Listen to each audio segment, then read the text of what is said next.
Tonight, our I-Team investigation is raising questions about a federal loan program that loaned millions of dollars to local businesses, which claimed they were affected by the 9/11 terrorist attacks. But as Chief Investigator Alan Cohn reports, there are issues ranging from who got the loans and why, in some cases, the government was never paid back.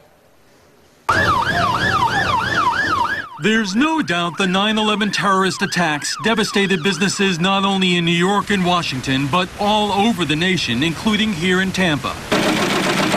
Juan Davis owns the Fast Lane Clothing Company, which at the time specialized in clothing sold at beach resorts. After the event, people stopped traveling for a while. Hotel bookings went from, say, 95% to 0 or 5%.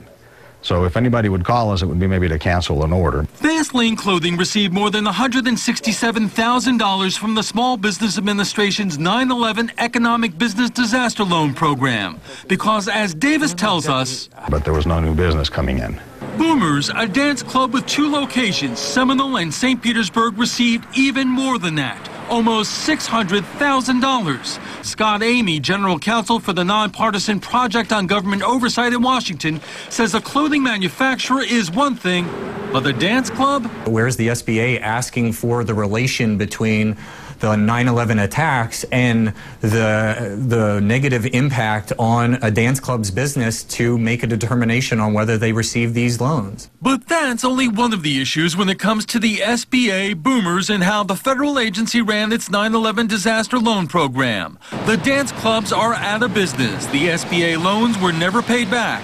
And we couldn't track down the club's owner, Edward McCluskey, who has since pled guilty to charges he didn't turn over tax revenues from liquor sales to the state.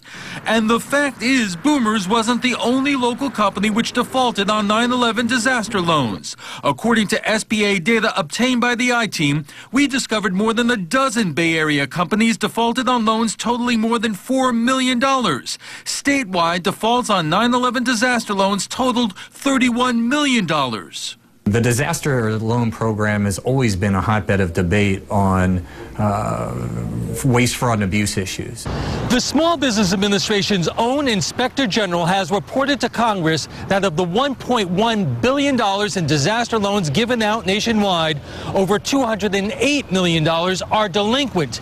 Even more troubling, the IG says, 10 recipients of the loans have been indicted for fraud, totaling about $20 million. And according to this report by the Government Accountability Office, SBA increased the maximum loan amounts available and decreased the amount of documentation required to get the loans.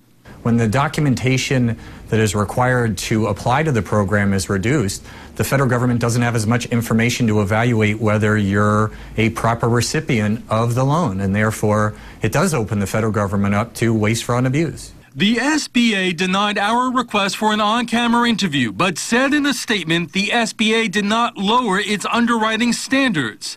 There is little doubt the 9/11 disaster loans did save some businesses, like the Fast Lane Clothing Company. It worked for us. It helped us. It gave us the cash infusion that we needed when cash wasn't coming from regular business operations. Fast Lane has paid the loan back early and in full. Other companies have too. A notable exception, Boomers. Alan Cohn, ABC Action News.